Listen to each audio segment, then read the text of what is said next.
My name's John Jaquish. I'm a doctor of biomedical engineering, which gives me a unique perspective on many issues in fitness and nutrition.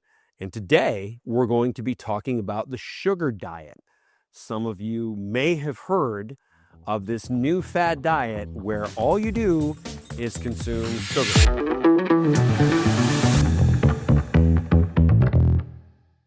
Apparently, what's on the menu for this diet is Coca-Cola, so you don't worry about high fructose corn syrup or candy. That's in the diet too.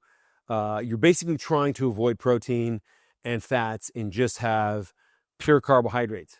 I want to make something about myself really clear before going into this. I don't do the kind of fitness industry call out thing where I specifically say this individual doesn't know what he's talking about or whatever. I think that's really dumb and toxic. And the fitness industry, unfortunately, seems to be interested in who is right as opposed to what is right. And it should be the opposite. What is right should be the only thing that anybody cares about. And it doesn't matter who the messenger is because people are fallible. Ideas, however, can be infallible if we have the right ones and we have the right evidence to back those ideas up. I don't want this to be seen as me attacking anyone in particular.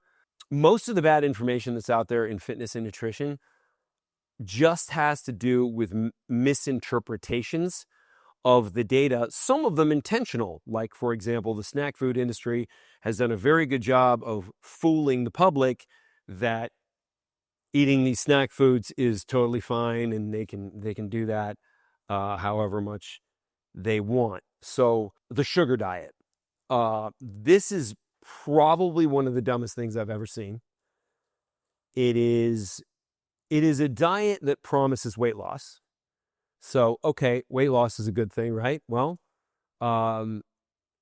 if it comes with a lot of problems that it could cause, like diabetes, for example, then I don't think it's something that people should really be discussing. But I just want to keep people from falling into this trap. And also I want to point out that the people who are promoting this sugar diet, they're not telling you it's healthy, which is good because it's not. They're talking about just pure weight loss. I don't think, even from an academic perspective or just from an experiment perspective, that anybody should really do this. They're really just demonstrating that if you just eat sugar, you're going to get sick of eating sugar so that your calories will be low and you'll ultimately end up losing body fat. The problem here is, because the snack food industry has presented data strategically and paid off individuals in various governing bodies over nutrition to basically promote fraudulent research or misleading research, that we don't really have a good grasp on how damaging refined sugar is. So the processed kind. Now, is it better to eat fruits as opposed to eating candy bars? Yeah, way better.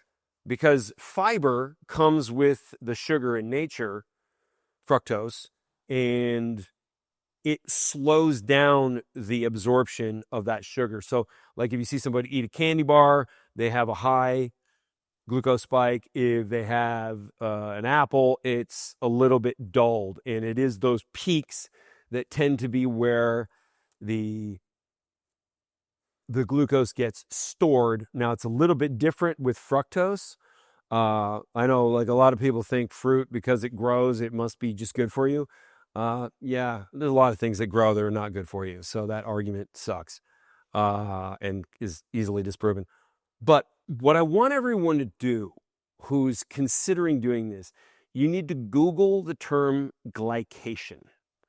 So glycation is basically the failing of tissues based on the constant prevalence of too much glucose and insulin. Dr. Sean Baker is a good friend of mine.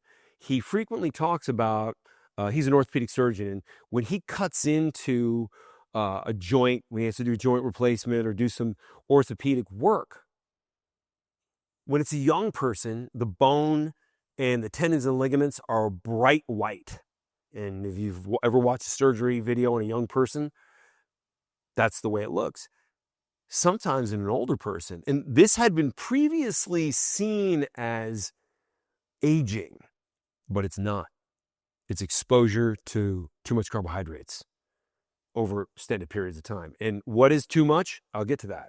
When Dr. Baker is operating on someone who has had some glycation, the bone becomes yellow instead of white, and the tendons become an even darker yellowing. And this makes the tendons and ligaments brittle and the bone more porous and brittle and basically poorer functioning. Glycation of skin is excessive wrinkles. So that basically your skin loses its elasticity because as it's been overexposed to glucose, it becomes problematic. It's a failing tissue based on exposure to excessive glucose. So when I say Google it, I mean, I'm going to show you on the screen what it is, but I want everybody to realize I'm not making this term up, and this is being discussed quite a bit. You don't want to go down this path. You don't want to overexpose yourself to glucose. The fact that people are losing weight doing this, okay, I mean, get your legs amputated. You can lose weight doing that. Obviously, that's crazy. Nobody would do that. Don't do the sugar diet either, because it's not the same thing, but wow, is it a terrible idea? And it's going to paint you into a very negative health situation that you don't want to be in. So I urge you to control carbohydrate consumption. I did promise I would give you the best indication of what levels of carbohydrates we should have. Also, I should mention, I don't really like titles of nutrition, like, so-and-so does the carnivore diet, except I know 20 people who do the carnivore diet, and all of them have a different definition of what that is. So putting labels on stuff, I don't like that.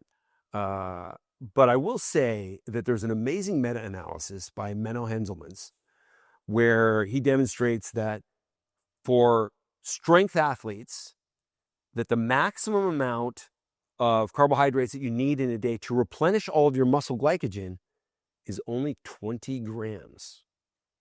So I'm not saying go zero carbs necessarily. Having muscle glycogen at a higher level is good, especially if you want to look good. So there is a balance between, if you want to be as healthy as possible, maybe zero carbohydrates are the answer, but then, from an aesthetic standpoint, you're going to look kind of flat. So I'll admit that, and even Professor Bart Kay has talked about, if you want to look as good as possible, you can't really be zero carb, but you really got to be conscious that you just want the minimum amount. And that minimum amount seems to be 20 grams per day. You guys should probably write that down. If this video helped you, I want you to subscribe and follow. I'm going to put out videos on a regular basis. I think they're going to help a whole lot of people, especially if you're one of those people that doesn't just instantly grow from lifting regular weights. We've got the answer for you.